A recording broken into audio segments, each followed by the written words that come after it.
Muy buenas noches. Hoy vamos a ver la última parte del capítulo 11 de Levítico. Son muy poquitos versículos los que nos faltan y quizás alguno diga, pues, ¿cómo podemos tener un tema con tan poquitos versículos? Bueno, no es en sí la cantidad de versículos, ¿verdad?, lo que determina si podemos aprender algo o no, sino lo que dicen esos versículos. Así que al final del capítulo 11, partiendo del versículo 41, como que se empieza a hacer un resumen de las leyes que estuvimos viendo sobre lo que pueden comer, lo que no pueden comer, lo que no pueden tocar, los animales que son limpios, los animales que son sucios o impuros. Y después tenemos este resumen, por ejemplo, Levítico 11, 41 al 43, dice: no comerán ustedes ninguno de los animales que se arrastran porque son inmundos. No comerán ningún animal que se arrastra sobre su vientre o que se apoye sobre sus plantas o que tenga más de 4 patas. En resumen, no comerán ustedes ningún animal que se arrastra porque es inmundo. Es decir, no se contaminen por causa de su inmundicia, pues son animales inmundos. Y aquí habla de una contaminación directa, ¿verdad? Entonces, cuando dice, no comerán ustedes ninguno de los animales que se arrastran porque son inmundos, ya habíamos visto que al principio del capítulo estaban las leyes dietéticas, ¿verdad? Pero no se había especificado así claramente los animales que se arrastran. Vimos que estaba clasificado entre los animales terrestres, los animales acuáticos, las aves y los enjambres. Las 4 grandes clasificaciones de animales según la cosmovisión de aquel entonces. Pero no había hablado específicamente de los que se arrastran. Aquí ya se agrega la restricción sobre los animales que se arrastran. Versículo 42 dice, no comerán ningún animal que se arrastra sobre su vientre o que se apoye sobre sus plantas o que tenga más de 4 patas. Está hablando en términos generales, pero digamos que agrega la especificación del que se arrastra sobre su vientre. Luego dice el versículo 43, es decir, no se contaminen por causa de su inmundicia, pues son animales inmundos. Y ahora aquí no está traducido correctamente, le falta palabras que omitió, como si trató de obviarlas. Así que leamos la Reina Valera 60, el versículo 43, dice, no hagáis abominables vuestras personas con ningún animal que se arrastra, ni os contaminéis con ellos, ni seáis inmundos por ellos. Y aquí hay palabras interesantes que debemos examinar. Cuando dice, no os hagáis abominables, la palabra hebrea es detestar o hacer detestable. No se hagan detestables. ¿Detestables según quién? Según Dios. Detestables para Dios, ¿verdad? Dios está hablando desde su perspectiva. No se hagan detestables, no hagan que yo los deteste. Dice, no hagáis abominables vuestras personas. La palabra personas aquí es nefesh. Alma, ser vivo, vida, uno mismo. No se conviertan ustedes en algo detestable para mí. Dice, con ningún animal que se arrastra, ni os contaminéis con ellos. Contaminarse es ser o volverse sucio. Ni seáis inmundos por ellos. Inmundos es ser detenido o estúpido. Fíjate lo que Dios está diciendo, ¿verdad? No se vuelvan detestables para mí. No se ensucien y no se vuelvan estúpidos por causa de esas cosas. ¿De qué nos está hablando? ¿Cómo un animal puede afectarte de esa manera? Ahora, si Dios creó todos los animales, ¿por qué detesta a algunos de ellos? Como si Él no los hubiera creado, ¿verdad? O como si algo hubiera pasado con esos animales que se hicieron malos y que Dios los detesta. Pero ¿cómo puede detestar Dios lo que Él mismo creó, verdad? ¿Por qué no sobre todo, ¿por qué no le prohibió nada de esto a Abraham, a Isaac, a Jacob? ¿Por qué no se lo prohibió a Noé y a su familia cuando descendieron del arca, sino que les dijo que de todo podían comer? Vamos a Génesis 9, versículo 3 al 4. Dice, todo lo que se mueve y tiene vida, al igual que las verduras, les será de alimento. Yo les doy todo esto, pero no deberán comer carne con sangre, la sangre es vida. Entonces, ¿por qué si son animales detestables para Dios al catalogarlos como impuros o abominables y hace que una persona se vuelva detestable ante Dios, por qué no le eran detestables Noé y sus hijos? ¿Por qué no le eran detestables Abraham y su descendencia? ¿Por qué hasta este punto Dios considera que son detestables y que cualquiera que los toque o que los consuma también se vuelve detestable para Dios. O sea, primero no hay ningún problema y luego sí son un serio problema.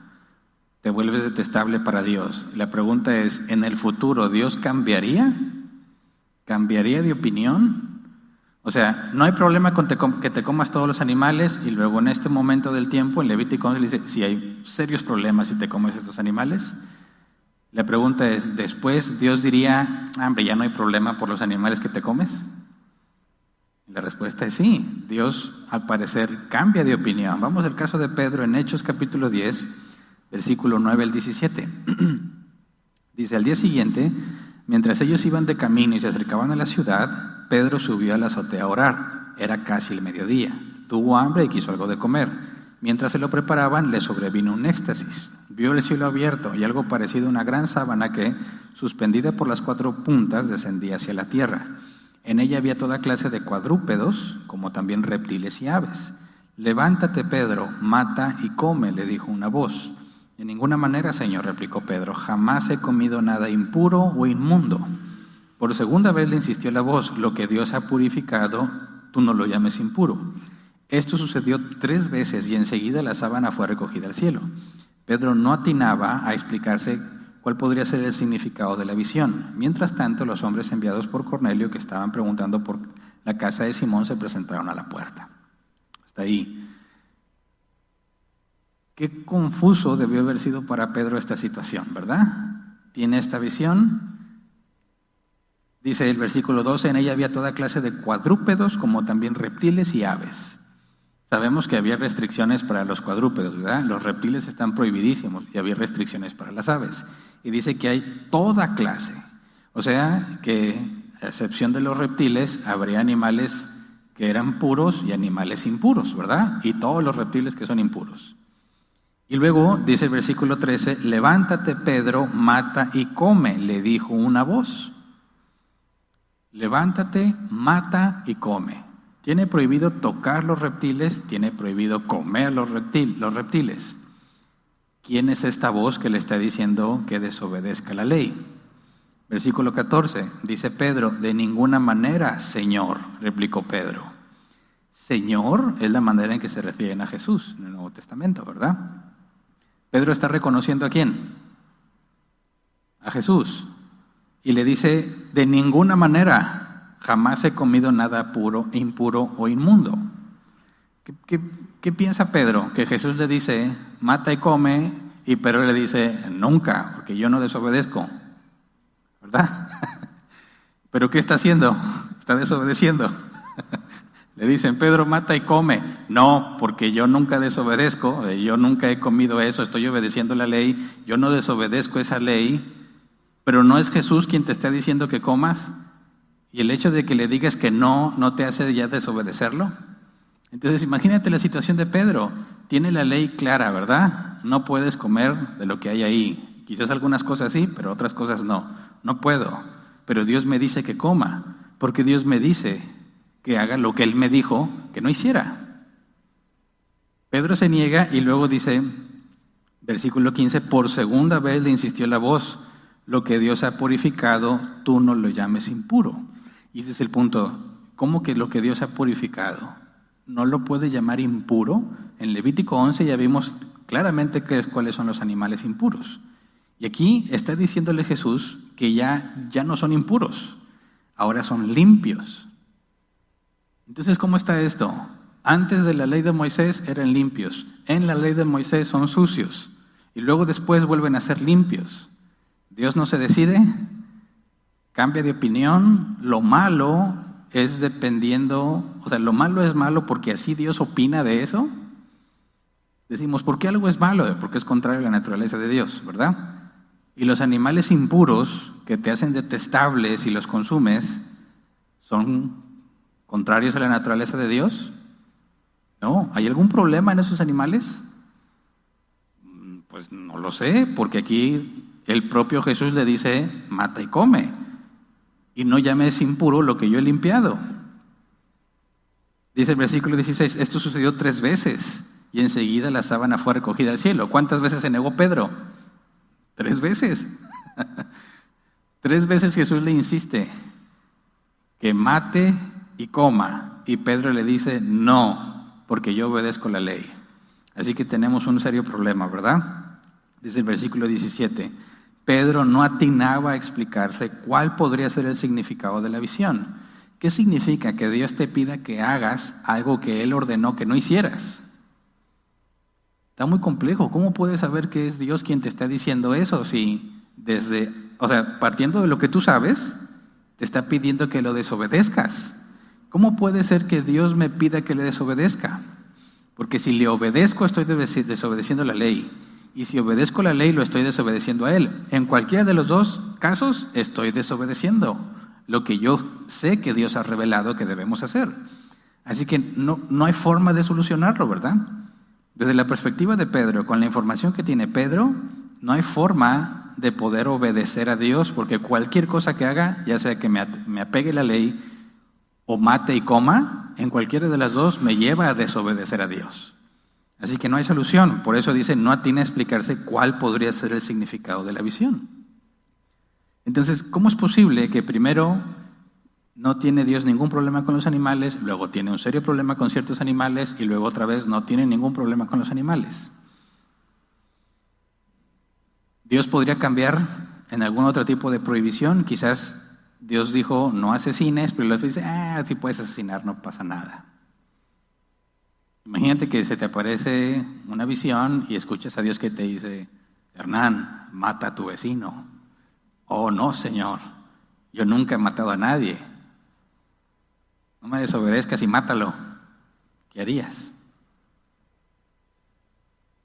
Algo similar es lo que estás percibiendo Pedro, ¿verdad? Dios le está diciendo que lo desobedezca, que haga algo que él mismo prohíbe. Así que es muy complejo, pero entonces, ¿qué pasa con Dios? ¿Podría Dios un día cambiar de opinión, invertir todas las reglas porque ahora le parecen que ya no son problema? ¿O no estamos interpretando correctamente lo que está sucediendo? Pero fíjate, esto es normalmente lo que piensa un ateo, un escéptico cuando lee la Escritura. Esas son las cosas que cuestiona. ¿Cómo puede ser que Dios esté cambiando de opinión? Entonces un día va a decir, no importa, violar a una mujer no tiene nada de malo. ¿Por qué? Porque yo ya decidí que no tiene nada de malo.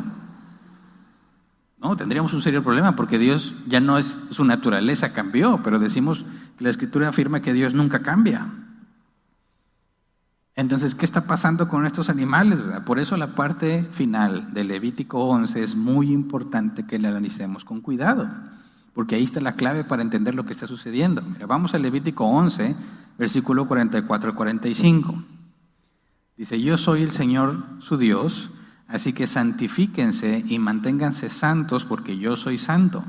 No se hagan impuros por causa de los animales que se arrastran. Yo soy el Señor que los sacó de la tierra de Egipto para ser su Dios. Sean pues santos porque yo soy santo. Y aquí está la clave. Yo soy el Señor su Dios, así que santifíquense y manténganse santos porque yo soy santo. Pero no nada más el hecho de que Dios es santo. Dios siempre ha sido santo, ¿verdad? El punto es que ahora mora entre ellos. ¿Qué pasa si ellos no se santifican? La ira de Dios los va a consumir, ¿verdad? Por eso vimos todo el sistema sacrificial, ¿verdad? Para poder hacer propiciación y expiación por el pecado, de manera que la ira de Dios, debido a su justicia, no los consuma. Entonces les dice, santifícanse y manténganse santos porque yo soy santo. Y el asunto es que yo vivo entre ustedes. No puede haber comunión entre nosotros si ustedes no son santos, como yo soy santo. Luego dice, no se hagan impuros por causa de los animales que se arrastran, es volverse sucio. No se ensucien al tocar, consumir a los animales que se arrastran. Versículo 45, yo soy el Señor que los sacó de la tierra de Egipto para ser su Dios. Sean pues santos porque yo soy santo. Ese es el propósito específico de las leyes que estamos estudiando. Sean santos porque yo soy santo. El problema no está en los animales. El objetivo no es detestar a los animales. Dios tiene un propósito con esas leyes, y el hecho de que no haya problema con los animales y luego sí hay problema y luego ya no hay problema, no significa que Dios cambie en su opinión con los animales, sino que los animales nunca han sido el problema. ¿Me explico? No es el animal el problema, no es el hecho de que te lo comas el problema, no es el hecho de que lo toques el problema, porque no hubo problema antes y luego, como ya lo vimos en Hechos 10, no hay problema después. Entonces, no son los animales la cuestión de la ley. El enfoque está en ellos. Ellos deben de ser santos y por medio de estas leyes los está santificando. ¿Qué significa? Los está apartando del resto del mundo. Estas leyes eran únicas, ninguna otra nación las tenía. Ellos, al cumplirlas, como resultado, se apartarían de las naciones. Eso es ser santificado en el sentido más básico de la palabra. Ahora, ¿a dónde van? A la tierra prometida. ¿Qué clase de personas viven en ese lugar? Vamos a Génesis 15, versículo 13 al 16. Dice, el Señor le dijo, debes saber que tus descendientes vivirán como extranjeros en tierra extraña, donde serán esclavizados y maltratados durante 400 años. Está hablando Dios con Abraham, ¿verdad?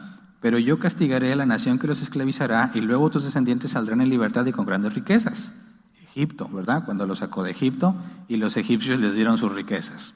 Versículo 15, tú en cambio te reunirás en paz con tus antepasados y te enterrarán cuando ya seas muy anciano. Le está diciendo de qué forma va a morir. Versículo 16, 4 generaciones después tus descendientes volverán a este lugar, porque antes de eso no habrá llegado al colmo la iniquidad de los amorreos. El colmo de la iniquidad de los amorreos no ha llegado, pero llegará cuando Dios los saque de Egipto. Van a una nación que ya llegó al colmo de la maldad. ¿Qué pasó con Sodoma y Gomorra cuando llegaron al colmo de la maldad? Dios los destruyó y nos dio un poco de información cómo era esa nación antes de que fueran destruidos. Trataron de violar a los 2 ángeles que fueron a visitar a Lot. ¿Qué clase de personas son aquellas que llegan al colmo de su maldad? Lo peor de lo peor que te puedas imaginar. Ahora, ¿a dónde van los israelitas? A los lugares donde todas esas personas que ya llegaron al colmo de lo que Dios va a tolerar, son las naciones que las van a rodear, con quienes se pueden relacionar. Ahora, ¿cómo es que Dios va a hacer que el pueblo de los israelitas no practique lo que practican las naciones a donde van? ¿Cómo los santifica? ¿Cómo los aparta del resto de las naciones, aunque viven en medio de ellos? Poniéndoles leyes que impiden, que si obedeces la ley, impide que puedas relacionarte con las personas alrededor, porque no puedes hacer lo que ellos hacen, no puedes comer lo que ellos comen, no puedes convivir con los animales que ellos tienen, de manera que están forzados a mantenerse separados aunque estén rodeados de ellos. Por eso es fundamental que los israelitas obedezcan la ley, para que no se vuelvan detestables a Dios, porque el contacto con las naciones vecinas los va a llevar a la idolatría. Acuérdate, Dios está tratando con un pueblo que no todos son nacidos de nuevo, la gran mayoría no es nacido de nuevo, y les ponen límites para que se mantengan alejadas de las naciones. Ahí está, en esencia, lo más fundamental de santificarlos.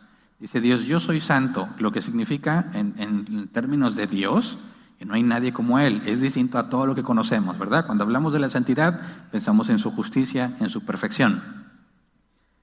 Pero además de que no hay nada como Él, no se parece a nada, no es como a nada de lo que conocemos. Y luego les dice, ustedes también deben ser santos. No vamos a ser como Dios, ¿verdad? Hasta donde nuestra capacidad nos da, nos apartamos del mundo que nos rodea. No hacemos lo que el mundo hace, no razonamos como el mundo razona, no nos comportamos como el mundo lo hace, buscamos hacer las cosas como Dios quiere que se hagan. Pero obviamente no somos perfectos, ¿verdad? Cometemos errores. Pero ¿qué tan graves serían los errores que pudieran cometer los israelitas al dejarse llevar por las actividades de todos los que habitan en la tierra de Canaán? Sería muy grave, como vamos a ver que después va a pasar, ¿verdad? Pero entonces, cuando dice que Dios, que Él es santo y por lo tanto ellos deben de ser santos, nos comunica la intención de todas las leyes que les está poniendo. Ahora, ¿qué conexión tiene esto con Pedro? Con la visión que él tuvo, pues Dios le dijo, lo que Dios ha purificado, tú no lo llames impuro. Le está diciendo que los animales que ven esa visión ya no son impuros, ahora son limpios. Hubo un cambio, pero ¿qué tiene que ver? ¿Qué tiene que ver o qué le está comunicando Jesús a Pedro al revelarle que los animales ya no son impuros y que ahora puede comerlos? Bueno, está asociado a lo que está, al ver la historia completa de por qué Dios le muestra esto a Pedro, debemos comprender cómo es que se debe interpretar estas leyes a la luz de toda la información bíblica y que Pedro no comprendía totalmente. Lo que sí se puede deducir con claridad es que era muy complicado que los israelitas pudieran relacionarse armoniosamente o hacer las prácticas que hacían las naciones vecinas. ¿Por qué? Por todas las reglas que tienen. Y todavía faltan más reglas, ¿verdad? Todas estas reglas haría que fuese imposible que puedan llevarse bien con las naciones vecinas porque no podrían coexistir, estarían siempre en conflicto, estarían obligados a separarse para poder vivir en paz si es que no quieren desobedecer a Dios. Aquel que quiera tener relación con las naciones vecinas, en automático se rebela contra la ley de Dios y tendría que hacer todo lo que está prohibido para poder llevarse en paz con las naciones vecinas. Así que amistad con el mundo es enemistad con Dios, ¿verdad? Al hacer lo que las naciones vecinas hagan, en automático te lleva a quebrantar las leyes que Dios había puesto bajo Moisés, en el pacto con ellos. Así que cualquiera que quisiera hacerse amigo de las naciones vecinas, violaba la ley y tendría que pagar. Y según la violación, podría ser hasta la pena de muerte. De manera que es una restricción. No te vayas para allá, no te asocies con ellos, no te hagas amistades con ellos porque te van a llevar a desobedecer a Dios, ¿verdad? Ahora, vamos a ver la historia completa de la visión de Pedro, pero primero adelantando que Jesús ya había dado información al respecto que Pedro no está considerando cuando tiene la visión. Cuando tiene la visión y Jesús le dice, Pedro, mata y come, Pedro por completo olvidó o voluntariamente negó lo que Jesús ya había dicho en Marcos 7, versículo 14 al 19. Marcos 7, versículo 14 al 19, dice, de nuevo Jesús llamó a la multitud. Escúchenme todos, dijo, y entiendan esto. Nada de lo que viene de afuera puede contaminar a una persona. Más bien lo que sale de la persona es lo que la contamina. Después de que dejó a la gente y entró en la casa, sus discípulos le preguntaron sobre la comparación que había hecho. ¿Tampoco ustedes pueden entenderlo?, les dijo. ¿No se dan cuenta que nada de lo que entra en una persona puede contaminarla? Porque no entra en su corazón, sino en su estómago, y después va a dar a la letrina. Con esto Jesús declaraba limpios todos los alimentos. Así que Pedro ya conocía esta información, ¿verdad? Jesús ya le había dicho, no hay ningún problema con lo que te comes. El asunto de la ley en Levítico no tiene nada que ver con lo que comes, porque nada de lo que comas te contamina. El problema no es lo que comes, el problema es lo que hay en ti. ¿Me explico? El problema es que de tu corazón, o sea, en términos bíblicos, de tu mente, de tu ser, de ahí sale la maldad. Tú eres la fuente del mal, no lo que te comiste. Entonces, con esa información debió haber bastado para que cuando Jesús le dice a Pedro, mata y come, Pedro le dijera, sí, ya me acuerdo que tú dijiste que eso no había problema. Pero no, ¿qué le dijo? No, Señor, nada impuro ha entrado en mi boca. Oye, Pedro, ya te había enseñado Jesús, ¿verdad? ¿Pedro se le olvidó lo que Jesús le enseñó o voluntariamente lo ignoró? ¿Cómo puede ser? A veces como que idealizamos a los discípulos y los elevamos a un plano como superhumanos, que ellos eran usados por Dios y que prácticamente pues nunca se equivocaban, pero hay mucha evidencia de los errores de Pedro en el Nuevo Testamento, ¿verdad? De manera que nos quede claro, era igual que nosotros, no había nada sobrenatural en él que no esté en nosotros. Lo único sobrenatural en Pedro es el Espíritu Santo, como en nosotros tenemos el Espíritu Santo. Ahora, que Dios le haya placido usar a Pedro de maneras sorprendentes, bueno, eso no hace diferencia entre Pedro y nosotros. La diferencia es cómo Dios usó a Pedro, ¿verdad? Pero entonces veamos, oye Pedro, ¿qué onda? Jesús ya lo había dicho, Jesús ya lo había enseñado, así que cuando te pide que mates y comes es un recordatorio de lo que él ya había dicho, pero Pedro no lo entiende, ¿verdad? Así que veamos la historia completa, el contexto completo de la visión. Hechos 10, versículo 1 al 9. Dice, vivía en Cesarea un centurión llamado Cornelio, del régimen conocido como el italiano. Él y toda su familia eran devotos y temerosos de Dios. Realizaba muchas obras de beneficencia para el pueblo de Israel y oraba a Dios constantemente. Un día, como a las 3 de la tarde, tuvo una visión. Vio claramente un ángel de Dios que se le acercaba y le decía: Cornelio. ¿Qué quiere, Señor?, le preguntó Cornelio. Mirándole fijamente y con mucho miedo: Dios ha recibido tus oraciones y tus obras de beneficencia como una ofrenda, le contestó el ángel. Envía de inmediato a algunos hombres a Jope para que hagan venir a un tal Simón apodado Pedro. Él se hospeda con Simón el curtidor, que tiene su casa junto al mar. Después de que se fue el ángel que le había hablado, Cornelio llamó a sus a dos de sus siervos y un soldado devoto de los que le servían regularmente. Les explicó todo lo que había sucedido y los envió a Jope. Al día siguiente, mientras ellos iban de camino y se acercaban a la ciudad, Pedro subió a la azotea a orar. Era casi el mediodía. Así que ya leímos cuál es la visión, ¿verdad? Y lo que Jesús le dice: Pedro, mata y come, y hay claramente animales impuros, directamente está relacionado con Cornelio, ¿verdad? Hay una relación directa entre los animales impuros que Pedro se niega a comer y el hecho de que Cornelio lo haya mandado a hablar, ¿verdad? Y dice: oye, qué feo, ¿no? ¿Cómo Cornelio está relacionado a los animales impuros? Si se nos dice que hacía muchas obras de caridad y que eran devotos a Dios. Eran prosélitos, ¿verdad? No eran israelitas, son gentiles, pero le sirven a Dios y buscan ayudar al pueblo de Dios. Acuérdate que cuando vimos la promesa que Dios le dio a Abraham, dijo que quien le ayudara a Abraham iba a recibir recompensa, ¿verdad? Entonces está catalogado como buenas personas, a quien les debe de ir bien, según la ley, porque están haciendo lo que es agradable a Dios. Pero ¿cómo es que está conectado con un animal impuro?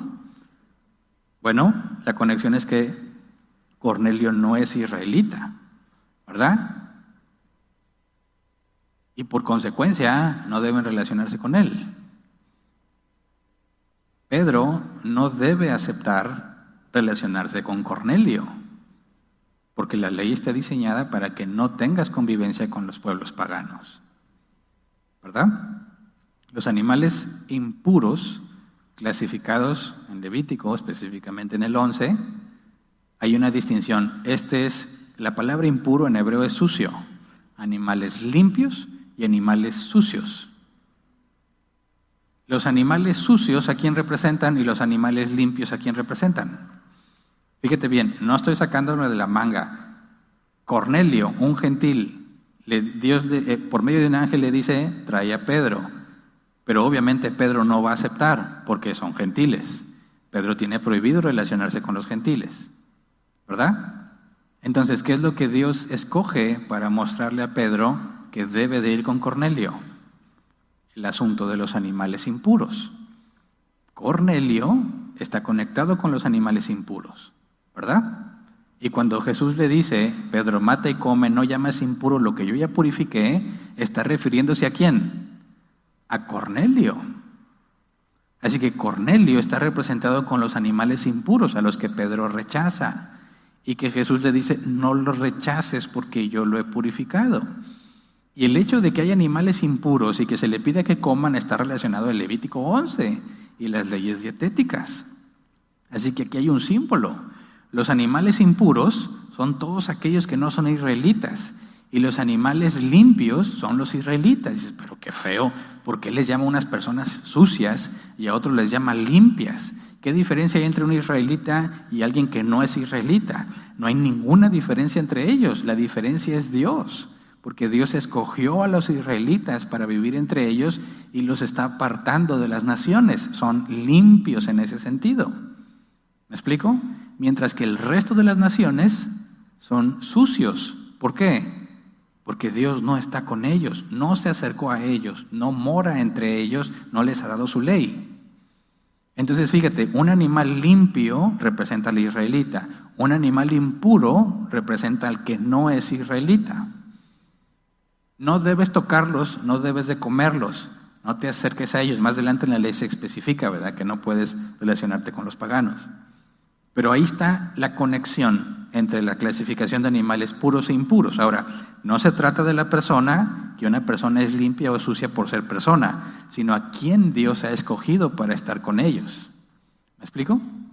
Por eso, Lo raro es que cuando hablamos nosotros de la predestinación y la elección incondicional, muchos se enojan porque enseñamos eso y dicen que no es bíblico. Sin embargo, muchos de los que nos acusan no tienen ningún problema en decir que Israel es el pueblo escogido de Dios. O sea, ¿cómo? Dios no puede escoger para salvación y elegir incondicionalmente en el Nuevo Testamento porque les parece que no es bíblico, pero no hay ningún problema en decir que Dios escogió a los israelitas y que Dios mismo dice que no los escogió por nada que ellos hicieran, ¿verdad? Sino por pura amor y misericordia. Entonces el punto es, Dios está diciendo, hay seres vivos que están limpios, hay seres vivos que están sucios. Unos están limpios porque yo estoy con ellos, los otros están sucios porque no estoy con ellos. No te atrevas a comer, a tocar, a acercarte a los animales sucios. Es el mensaje, vas a ir a una tierra donde está lleno de animales sucios. ¿Qué significa? Seres vivos, personas a las que Dios no se ha acercado.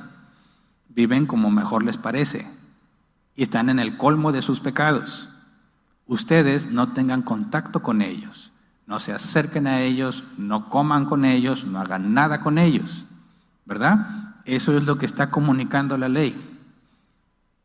Ahora, cuando le está diciendo a Pedro, mata y come, porque yo ya lo purifiqué, ¿qué es lo que está comunicando? No está hablando de los animales, va de nuevo, ¿verdad? No está hablando de los animales, está hablando del propósito de la prohibición y la esencia de la clasificación entre animales puros e impuros. Mira, vamos de nuevo a la visión. Hechos 10, 9 al 16. Al día siguiente, mientras ellos iban de camino, ¿quiénes? Los que mandó Cornelio, ¿verdad? Y se acercaban a la ciudad, Pedro subió a la azotea a orar. Era casi al mediodía. Nos están conectando las historias, ¿verdad?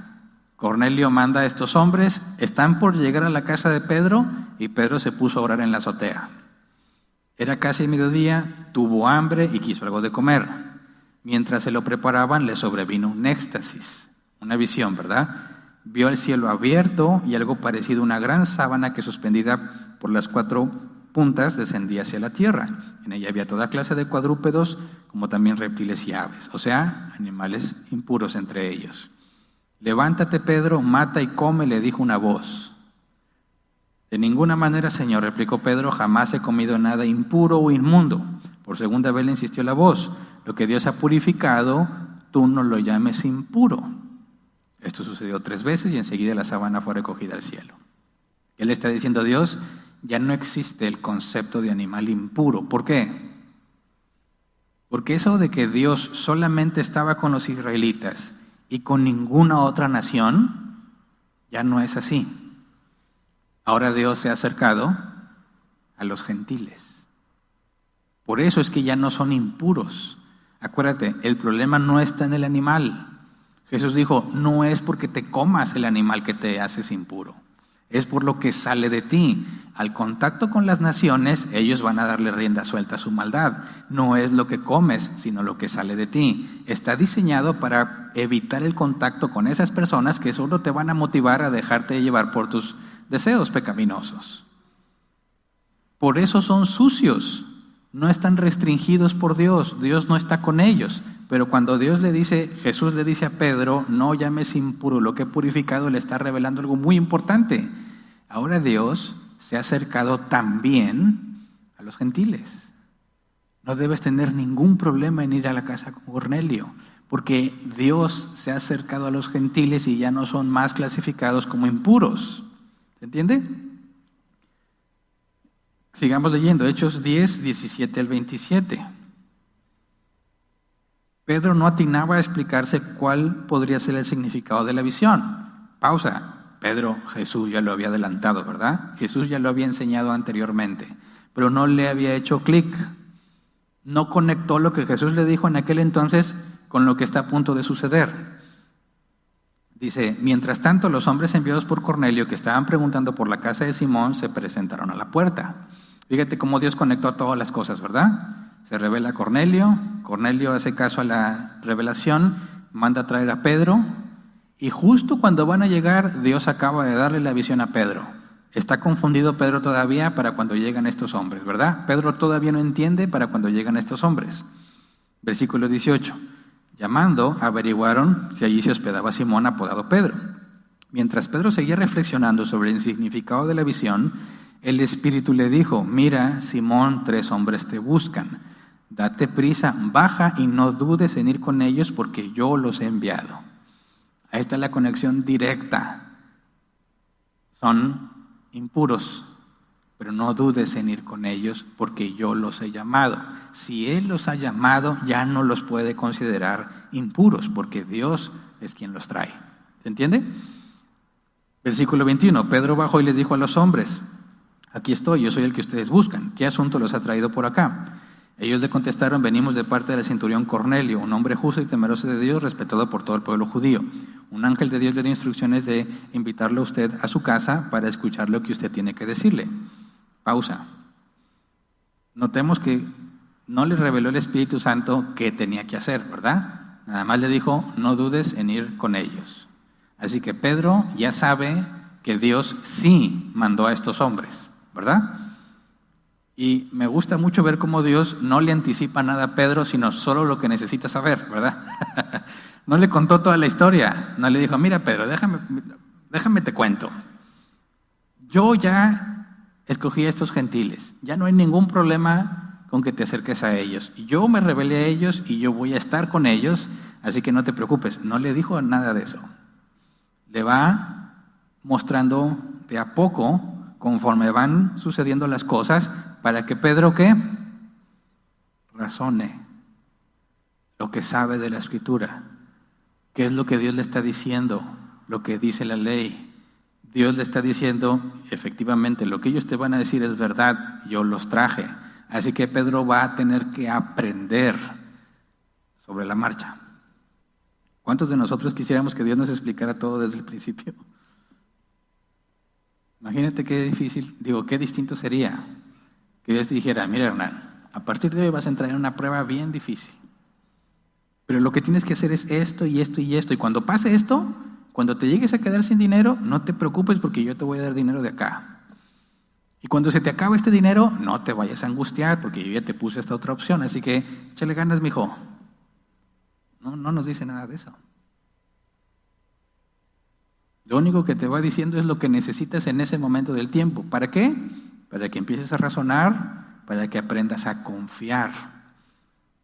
Tienes que moverte confiando en que Él tiene control de las cosas y vas a ir descubriendo lo que Dios quiere que hagas. No te revela todo lo que tienes que hacer, es un proceso en el que tú vas a ir entendiendo qué es lo que debes hacer. Porque fíjate, le está diciendo: nos mandó un ángel, un ángel se revela a Cornelio, Cornelio nos mandó para que vinieras a su casa, ¿verdad? Y le hables. Pero Jesús no le dijo nada a Pedro sobre qué tenía que hablar, ni el Espíritu Santo le dijo a Pedro sobre qué tenía que hablar. Lo que dice, vuelvo a leer el versículo 22, ellos le contestaron: venimos de parte del centurión Cornelio, un hombre justo y temeroso de Dios, respetado por todo el pueblo judío. Un ángel le dio instrucciones de invitarlo a usted a su casa para escuchar lo que usted tiene que decirle. Y no le dijo el Espíritu Santo a Pedro, ni Jesús, qué es lo que tenía que decir. Nada más le dijo: no dudes en ir con ellos. Así que Pedro sabe que Dios dijo que él va a decir algo, pero él no tiene idea de lo que va a decir. ¿Verdad? Versículo 23. Entonces Pedro los invitó a pasar y los hospedó. Al día siguiente, Pedro se fue con ellos acompañado de algunos creyentes de Jope. Un día después llegó a Cesarea. Cornelio estaba esperándolo con los parientes y amigos íntimos que había reunido. ¿Qué se sentirá que todos están esperando a que digas algo y no tienes idea de qué vas a decir? Y ya todos están esperando. Pues mira, Cornelio tuvo esta revelación y ¿a quién le platicó? A todos a los que les tenía confianza, a sus parientes, amigos cercanos. ¿Saben qué? Dios va a traer un hombre que nos va a decir algo. Y quiero que estén conmigo para que todos escuchen conmigo lo que Él nos va a decir. Y Pedro llega y ve que todos están esperando a ver qué les va a decir Pedro, pero no tienen la más mínima idea de lo que va a hacer. ¿Verdad? Dice el versículo 25, al llegar Pedro a la casa, Cornelio salió a recibirlo y postrándose delante de él le rindió homenaje. Pero Pedro hizo que se levantara y le dijo: ponte de pie, que soy solo un hombre como tú. Pedro entró en la casa conversando con él y encontró a muchos reunidos, ¿verdad? Hasta ahí, ni Cornelio ni los que están ahí saben qué va a pasar, ni Pedro sabe lo que va a pasar. Dios está conectando estas dos historias y cada uno tiene la información mínima indispensable para que llegaran a ese momento.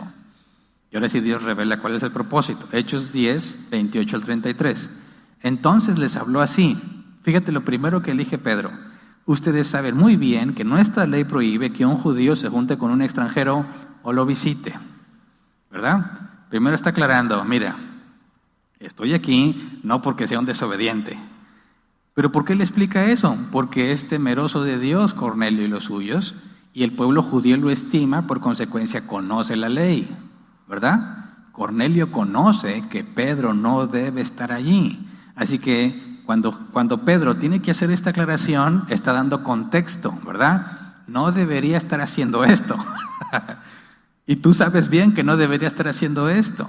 ¿Cómo es que Dios te pidió que yo venga a desobedecer lo que él mismo había dicho? Así que Pedro tiene que dar una explicación, porque se supone que todos tienen conocimiento de Dios y de su ley, ¿verdad? Versículo 29, por eso cuando mandaron por mí, vine sin poner ninguna objeción. Bueno, me adelanté un poco. Leo otra vez el 28. Entonces les habló así: ustedes saben muy bien que nuestra ley prohíbe que un judío se junte con un extranjero o lo visite. Pero Dios me ha hecho ver que a nadie debo llamar impuro o inmundo. A nadie. Pero la visión le dijo al animal, ¿verdad? No llames impuro lo que yo he purificado, refiriéndose a los animales. Y Pedro dice que a nadie, hablando de personas, debo llamar impuro o inmundo. Fíjate la conexión. Pedro dice, los animales impuros son las personas que no son israelitas. Cuando Dios me dijo que no llame impuro los animales, no puedo llamar impuro a las personas. Entiende o entendió el propósito de la ley. No se trata de que no lo comas o que no lo toques, sino que no te relaciones con los que no tienen a Dios. ¿Verdad? Luego dice, versículo 29, por eso cuando mandaron por mí, vine sin poner ninguna objeción. Ahora permítanme preguntarles, ¿para qué me hicieron venir? Y a mí me parece una pregunta muy incómoda, porque Cornelio y los suyos tampoco saben por qué, ¿verdad? Y aquí es donde se revela que Pedro no entiende para qué está ahí. Lo único que aclaró es, estoy viniendo aquí no porque sea rebelde, Dios me mostró que no los puedo llamar impuros a ustedes. Pero ¿para qué me hicieron llamar? Pues imagínate Cornelio decir, como que para qué, Dios me dijo que tú me ibas a decir algo, ¿verdad? Y Pedro dice, ¿pero para qué me trajiste? Pues porque me ibas a decir algo. Por eso digo que es una situación muy incómoda. Imagínate todos los invitados de Cornelio que, ¿no se supone que él nos iba a decir algo? Tú dijiste que un ángel te dijo que Pedro nos iba a decir algo y Pedro ni sabe por qué estamos aquí. Si yo fuera un invitado de Cornelio y decir, me hace que está borracho Cornelio, le falló el pronóstico. Pedro no tiene ni idea de por qué está aquí. Dice el versículo 30, Cornelio contestó, hace 4 días, a esta misma hora, las 3 de la tarde, estaba yo en casa orando. De repente apareció delante de mí un hombre vestido con ropa brillante y me dijo, Cornelio, Dios ha oído tu oración y se ha acordado de tus obras de beneficencia. Por lo tanto, envía a alguien a Jope para hacer venir a Simón, apodado Pedro, que se hospeda en casa de Simón el curtidor junto al mar. Así que inmediatamente mandé a llamarte y tú has tenido la bondad de venir. Ahora estamos todos aquí en la presencia de Dios para escuchar todo lo que el Señor te ha encomendado que nos digas. Y nomás le regresó a la bolita. Oye, pues se supone que tú sabes, ¿no? O sea, ¿por qué me preguntas que para qué te traje a ti? Dios me dijo que tú me ibas a decir algo y aquí estamos todos esperando que nos digas. Versículo 34. Pedro tomó la palabra y dijo, ahora comprendo que en realidad para Dios no hay favoritismos, sino que en toda nación Él ve con agrado a los que le temen y actúa con justicia. ¿Qué cabos ató? Dios se ha acercado a los gentiles. Ya no son sucios, porque Dios se ha acercado a ellos. ¿Se entiende? Versículo 36. Dios envió su mensaje al pueblo de Israel, anunciando las buenas nuevas de la paz por medio de Jesucristo, que es el Señor de todos. Ustedes conocen este mensaje que se difundió por toda Judea, comenzando desde Galilea, después del bautismo que predicó Juan. Me refiero a Jesús de Nazaret, cómo lo ungió Dios con el Espíritu Santo y con poder, y cómo anduvo haciendo el bien y sanando a todos los que estaban oprimidos por el diablo, porque Dios estaba con él. Nosotros somos testigos de todo lo que hizo en la tierra de los judíos y en Jerusalén. Lo mataron colgándolo de un madero, pero Dios lo resucitó al tercer día y dispuso que se apareciera, no a todo el pueblo, sino a nosotros, testigos previamente escogidos por Dios, que comimos y bebimos con Él después de su resurrección. Él nos mandó a predicar al pueblo y a dar solemne testimonio de que ha sido nombrado por Dios como juez de vivos y muertos. De Él dan testimonio todos los profetas, que todo el que cree en Él recibe por medio de su nombre el perdón de los pecados. Mientras Pedro estaba todavía hablando, el Espíritu Santo descendió sobre todos los que escuchaban el mensaje. Pausa. Pedro entendió que tenía que decirles, ¿verdad? Que el Evangelio. El Evangelio. ¿Qué es lo que les está explicando? El Evangelio. ¿Quién es Jesús? ¿Verdad? Murió y resucitó. Todo lo que había de testimonio de que Él era Dios, Él era el Mesías, y que lo ha puesto por juez de todos. Si te fijas, es la misma esencia de lo que Pablo predicó en Hechos 17, cuando le dice a los gentiles, a ese Dios no conocido, ¿verdad? Es el que yo vengo a hablarles. Ha escogido un hombre que lo ha puesto sobre todo, y Él va a juzgar al mundo. Omitió las profecías, ¿verdad? Porque los de ahí no tendrían ningún contexto de las profecías, los que estaban escuchándolo, los griegos. Pero aquí Cornelio y los suyos sí tienen contexto de las profecías porque conocen la ley. Dice, versículo 44, mientras Pedro estaba todavía hablando, el Espíritu Santo descendió sobre todos los que escuchaban el mensaje. Los defensores de la circuncisión que habían llegado con Pedro se quedaron asombrados de que el don del Espíritu Santo se hubiera derramado también sobre los gentiles. Los que, dice, defensores de la circuncisión, dice que Pedro fue acompañado de otros hermanos. Y aquí nos dicen, eran defensores de la circuncisión. ¿Qué andaban haciendo ahí? Si ellos están defendiendo la circuncisión, significa que ellos están diciendo, oye, ¿qué hacemos con los que no son judíos, no viven bajo la ley de Moisés, hay que circuncidarlos? ¿Verdad? ¿Para qué? Para que sean parte del pueblo de Dios. ¿Qué es lo que Dios les está mostrando aquí? No necesitan ninguna circuncisión, porque yo ya les di mi Espíritu Santo y ya son del pueblo de Dios, sin que estén circuncidados. La circuncisión no tiene nada que ver con ser aceptado, salvado en el pueblo de Dios, ¿verdad? Dice, de nuevo, versículo 45, los defensores de la circuncisión que habían llegado con Pedro se quedaron asombrados de que el don del Espíritu Santo se hubiera derramado también sobre los gentiles, pues los oían hablar en lenguas y alabar a Dios. Entonces Pedro respondió, ¿acaso puede alguien negar el agua para que sean bautizados esos que han recibido el Espíritu Santo lo mismo que nosotros? Y mandó que fueran bautizados en el nombre de Jesucristo. Entonces le pidieron que se quedara con ellos algunos días. Así que me parece que este relato de lo que sucedió con Pedro y Cornelio ilustra perfectamente el propósito de la ley en Levítico 11. Y no nada más Levítico 11, toda la ley ceremonial, ritual y de lo que puedes tocar y lo que no puedes tocar y cómo se hace justicia. Todo está diseñado para que no se mezclen con las naciones paganas. La obediencia a Dios te mantiene lejos de esas cosas. Y ese mismo principio sigue aplicando, ¿verdad? Cuando hablamos de santidad, de mortificación y vivificación, está implícito que vas a tener conflicto para relacionarte con el mundo. Y si te quieres relacionar en armonía con el mundo y en amistad con el mundo, necesariamente vas a tener que dejar de mortificarte y vas a tener que dejar de vivificarte. Por eso es que la amistad con el mundo es enemistad con Dios. No puedes llevarte bien con el mundo haciendo lo que el mundo hace porque vas a estar desobedeciendo a Dios. Un cristiano que busca la santificación se niega a sí mismo para hacer lo que Dios quiere, en automático se excluye del mundo. Se pone aparte. Y quien dice, no, pero es que yo no veo ningún problema, o sea, yo puedo estar conviviendo con ellos y puedo estar tomando con ellos y puedo estar haciendo lo que ellos hacen, yo no le veo nada malo. Bueno, sí, o sea, quizás el hecho de que te tomes una cerveza no es malo, pero no es el hecho de que te estás tomando cerveza, sino qué cosas estás empezando a aceptar cada vez más en tu vida, a qué cosas te estás adaptando y te estás acostumbrando y cómo empezar a relajar las propias alertas que uno tiene para mantenerse alejado de los problemas te va a llevar a problemas. ¿Verdad? Pero nosotros no estamos en un sistema judicial donde se nos va a penalizar por eso.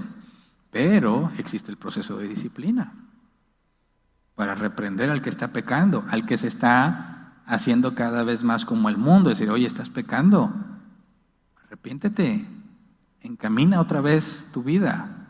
No te interesa, traigo testigos. No te interesa, lo digo a la asamblea. No te interesa, entonces ve y sé feliz con ellos, ¿verdad? No eres uno de nosotros. ¿Te fijas cómo en esencia es muy similar, pero se aplica de una manera diferente? Entonces, Jesús lo adelantó en su ministerio, ¿verdad? Pero nadie lo pudo comprender completamente. Aunque en el Antiguo Testamento teníamos evidencia de gentiles siendo salvos, Abraham, Isaac y Jacob, que son gentiles, ¿verdad? No podemos decir que son israelitas. Bueno, Jacob sí, ¿verdad? Pero antes ninguno era israelita. Pero luego te adentras a la ley de Moisés y ves estas prohibiciones y dices, pues Dios no quiere a nadie más que a los israelitas. Pero no es cierto, ha habido salvos que no eran israelitas, ¿verdad? Aunque no están registrados en abundancia, pero aún dentro de la ley de Moisés tienes a Rahab. Pero luego dejan de ser impuros, nosotros dejamos de ser impuros, dejamos de ser inmundos, dejamos de ser sucios, porque Dios se acercó a los gentiles. Entonces, no hay cabida para la discriminación de personas, ¿verdad? Porque nunca se ha tratado de la persona. No hay cabida para demonizar a los animales como animales malos, porque los animales nunca fueron el problema. El punto es, sean santos, apártense del mundo, apártense de las cosas que los van a poner en tentación, apártense de las cosas que los van a llevar a pecar, que les van a enseñar a que no tiene nada de malo que hagas lo que tú quieres hacer, que van a ir relajando tus estándares para que cada vez más te permitas hacer las cosas que están prohibidas. Primero te permites hacer las que son riesgosas y luego después te acostumbras y empiezas a hacer lo que no debías hacer. Porque es un proceso de descenso, no sucede inmediato. Ahora leamos los últimos versículos de Levítico 11, versículo 46 y 47. Esta es la ley acerca de los animales y de las aves y de todo ser que se mueve dentro de las aguas o que se arrastra por el suelo, para que así puedan distinguir entre lo puro y lo impuro, entre lo que se puede comer y lo que no se debe comer. Luego, siguiente capítulo habla sobre más cosas que tienen que ver con impureza o con suciedad, pero en otro sentido, ¿verdad? En la higiene personal, en las enfermedades, en actividades sexuales, y sigue poniendo más reglas, pero el propósito sigue siendo el mismo, apartarlos de las prácticas del mundo. Así que por medio de estas leyes, los israelitas tienen distintos beneficios. Número 1, captan la santidad de Dios, ¿verdad? Es diferente a todo, es perfecto. Si no hacemos lo que Él quiere, nos mata. Y no porque es un asesino, sino porque no tolera la maldad. El problema soy yo, así que para poder acercarme con Dios tengo que darme cuenta de la santidad de Él. Número 2, la responsabilidad que eso conlleva para mí, porque si yo quiero que Dios habite conmigo y me bendiga, yo tengo que ser santo como Él es santo. Y si no, puedo perder la vida, o me van a cobrar una multa, o me van a penalizar durante un periodo de tiempo. Pero hay una consecuencia de no hacer lo que Dios quiere. Y bajo la ley de Moisés, si le desobedeces te va mal, si le obedeces te va bien. Así que fíjate, el hecho de que Dios sea santo y more contigo conlleva una enorme responsabilidad para ti. Cosa que a veces el cristiano no comprendemos, ¿verdad? Porque no estamos bajo la ley y pensamos que no pasa nada, pero es exactamente la misma responsabilidad. Y tercero, la santificación. Cómo obedecer a Dios te separa del mundo. Y si no te quieres separar del mundo, entonces desobedeces a Dios. Pero bueno, que ninguno entonces los juzgue, como dice Pablo, por cuestiones de comida o de bebida, que no puedes comer esto porque es malo, que es pecado. No se trata de lo que comes. Oye, estás tocando un animal impuro. ¿A cuándo les enseñaron que las lechuzas eran brujas y cosas de esas? No, los animales no son clasificados en buenos y malos, ¿verdad? Todos son creación de Dios. El problema es lo que yo hago con ellos o por medio de ellos. Pero bueno, hasta aquí nos quedamos. Terminamos el capítulo 11. Vamos a ponernos de pie y vamos a orar.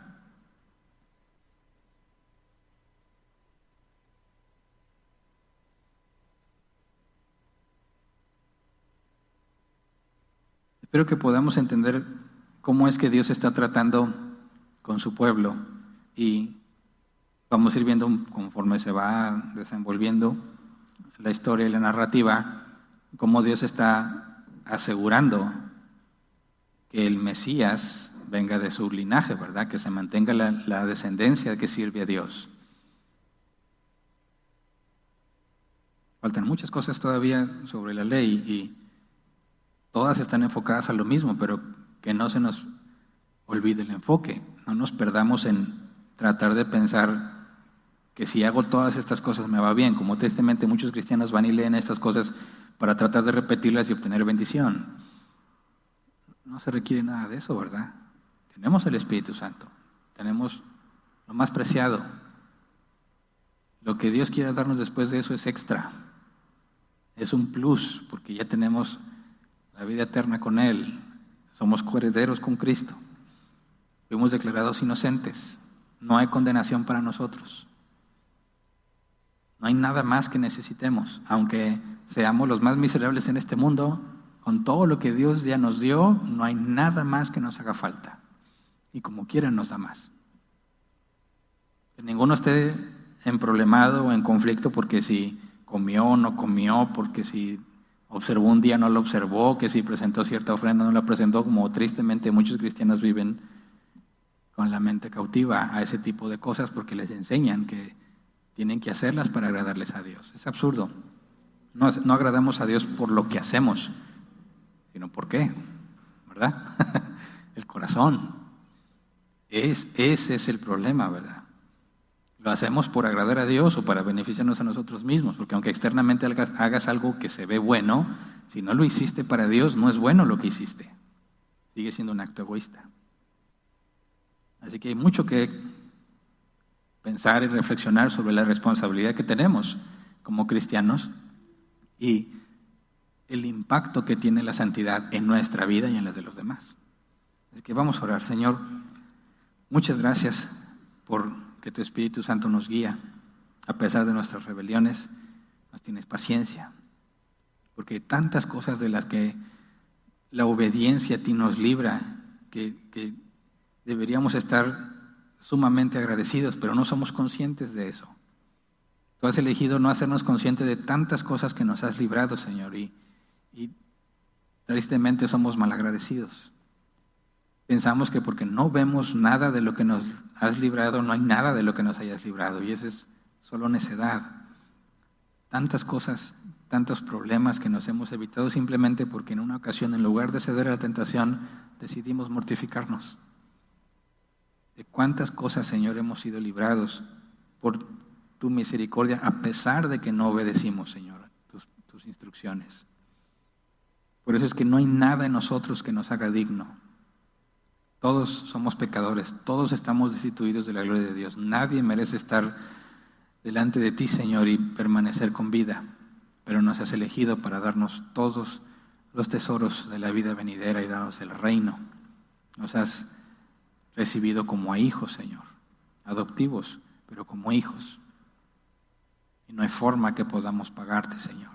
Ayúdanos a no mancillar tu nombre con nuestras actividades, con nuestras actitudes, con nuestro comportamiento.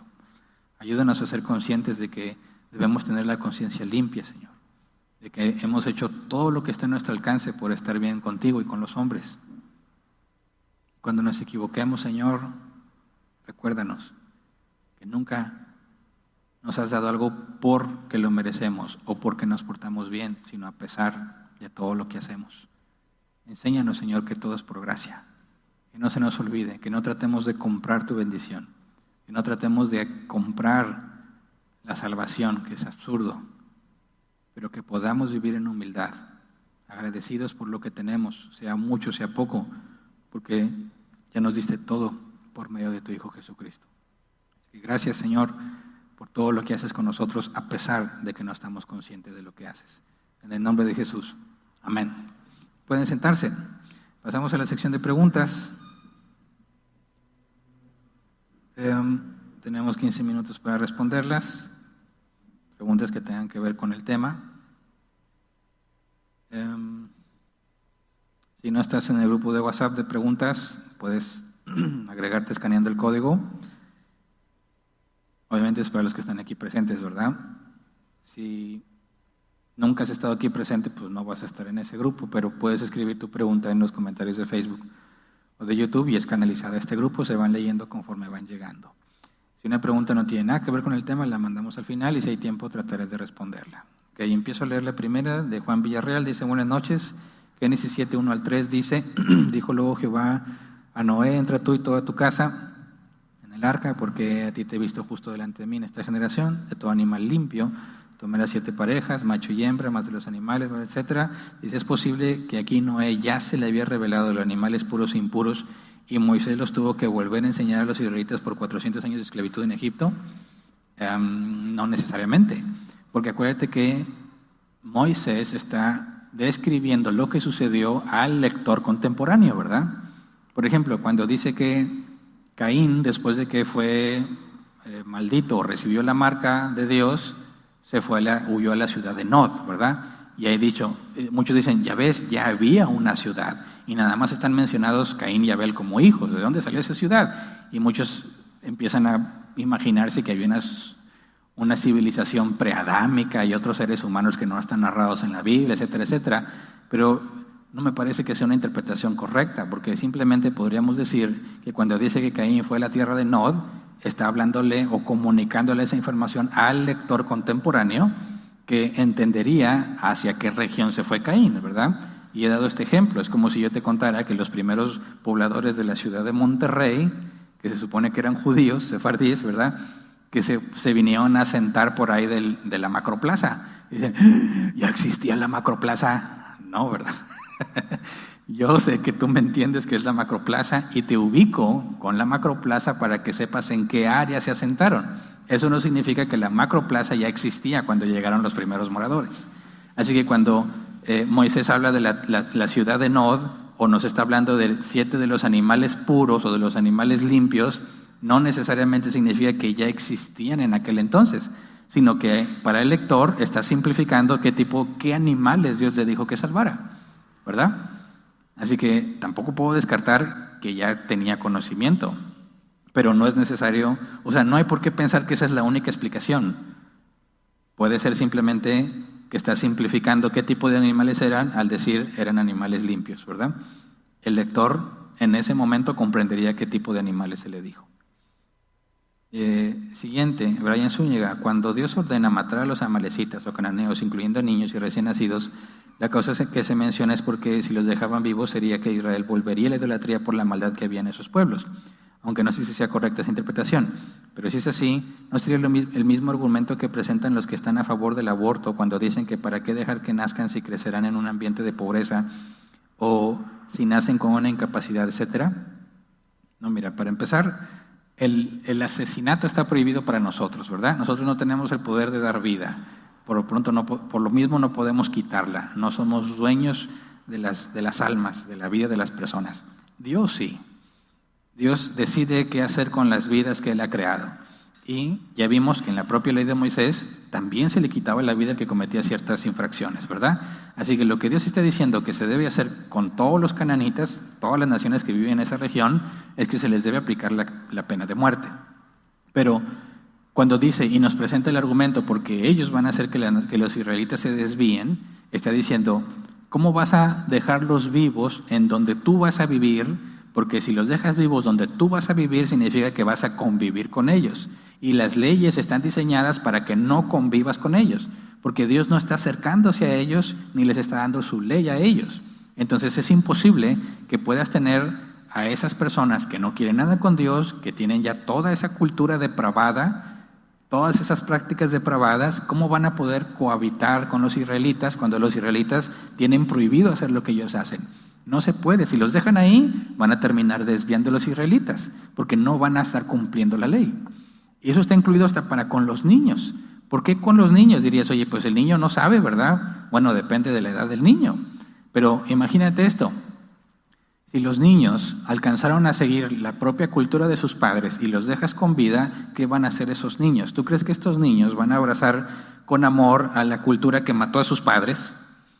Por supuesto que no. Si lo puedes ver en casos, por ejemplo, cuando alguien adopta a un niño y lo adopta ya adolescente, todos los problemas que representan que ese hijo adoptivo se adecue a la casa y se adapte a que es una nueva familia. Normalmente los testimonios que yo he visto de niños adoptados con cierta edad es que no aceptan vivir ahí, no los ven como sus padres, no muestran ninguna gratitud por lo que se les da. Ellos quieren regresar a sus familias, ellos quieren retomar sus raíces, y aunque sus papás los hayan maltratado o hayan muerto, van a buscar a sus familiares, a pesar de que tengan una situación económica deplorable o el ambiente sea muy violento, como quiera van a hacer todo lo que puedan por regresar a su familia.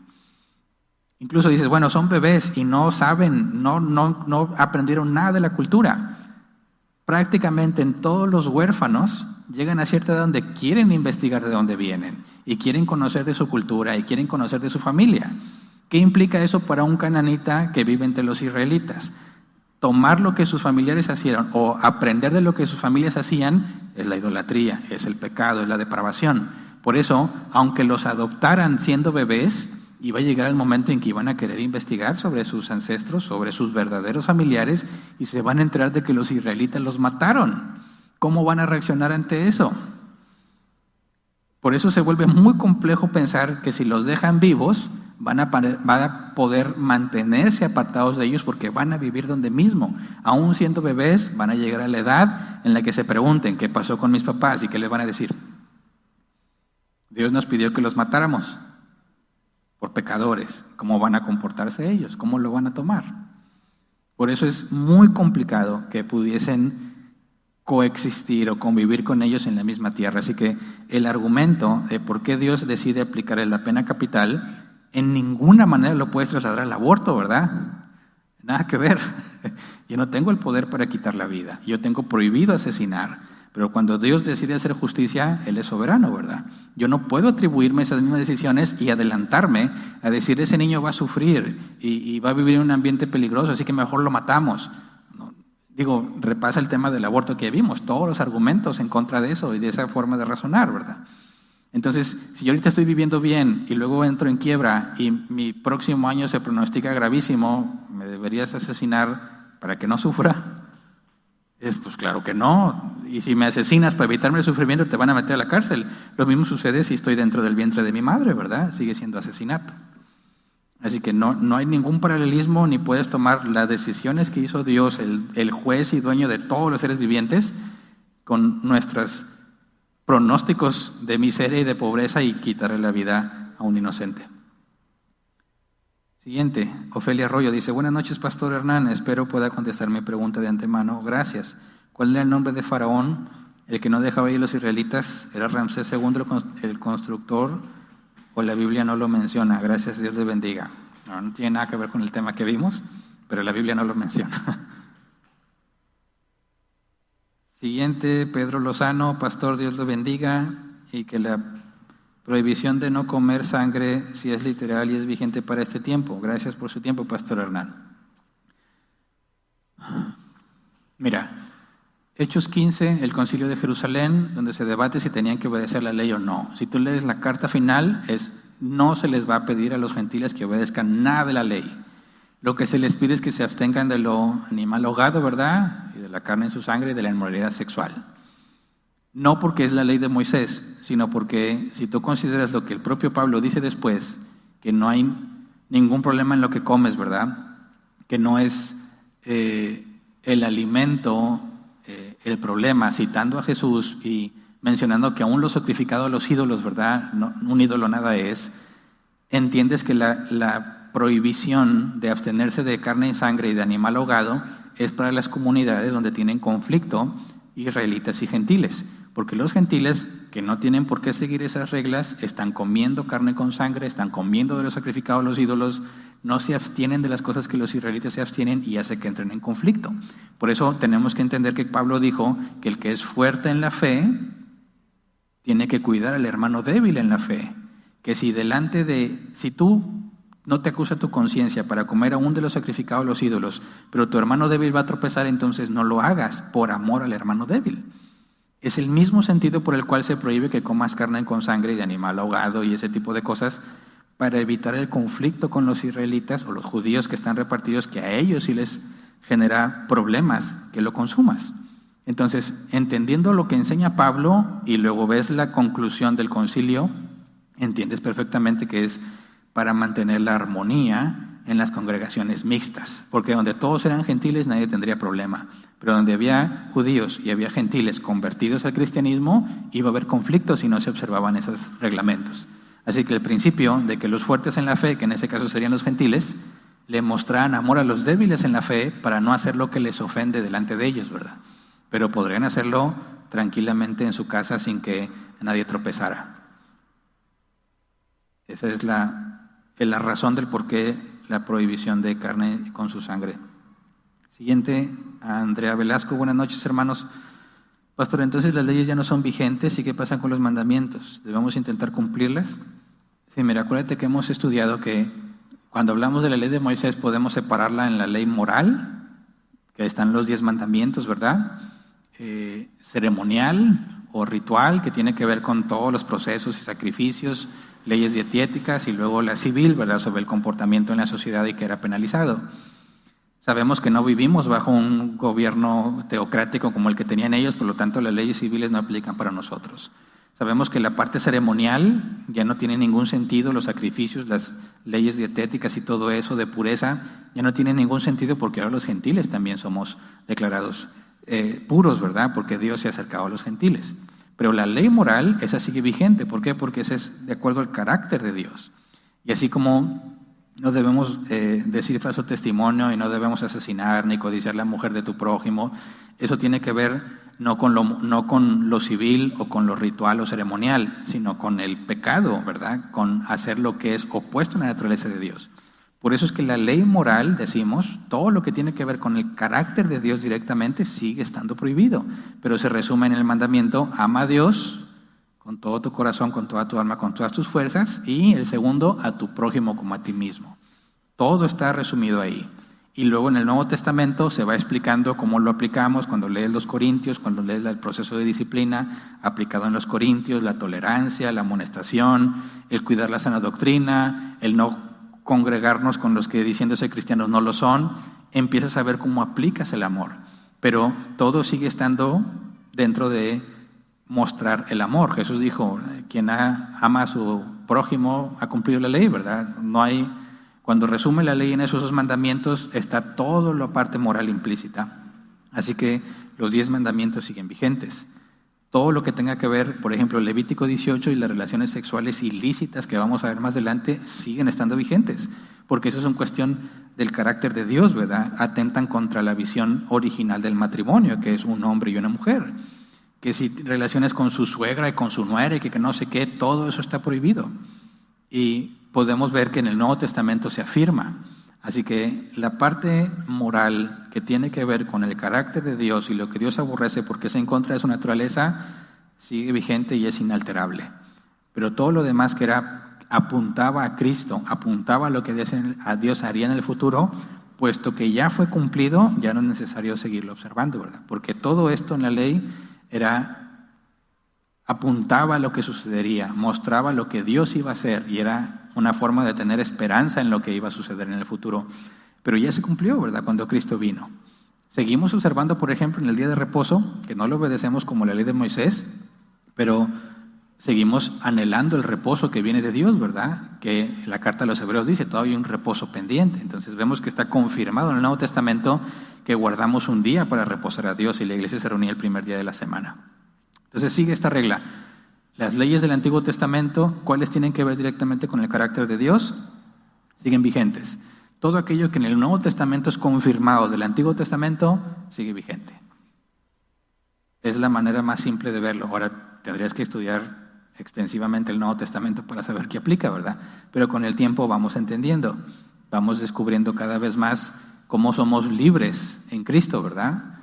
De todas estas leyes y cumplimientos y días que se tenían que observar.